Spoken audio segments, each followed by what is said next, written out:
What happened to Susan Powell? It was the early hours of December the 7th, 2009. Snow had settled over West Valley City, Utah. The streets were so quiet. Susan Powell had been in her home the night before with her 2 young sons. By morning, she was gone. Her purse was still on the counter. Her phone hadn't moved. Even her winter coat was left behind. It was as if she had simply disappeared. Her husband, Josh Powell, wasn't home that night. When he returned, he told the police something strange. He said he had taken the boys camping in the middle of the night, which was unusual as it was freezing and a storm was imminent. Investigators immediately questioned it as it didn't make any sense. And when they spoke to the children, they said something even more unnerving. They remembered going camping, but they also said their mother wasn't with them. As the investigation deepened, a different picture of Susan's life began to emerge. She had been keeping records, emails, journals, even video messages. In them, she described the fear of her husband, fear that something might happen to her. She wrote that if she ever disappeared, he should be looked at first.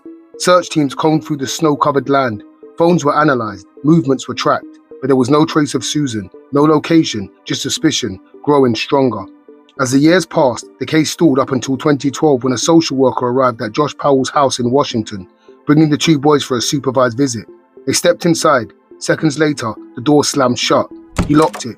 The social worker ran to the door, pounding, shouting for him to open up as she could smell the gasoline, so she quickly called 911. Her voice was shaking as she relayed what was happening inside the house. Josh Powell made a final irreversible decision. The house exploded. None of them survived. Susan Powell was never found, and whatever happened to her that night, he took to his grave.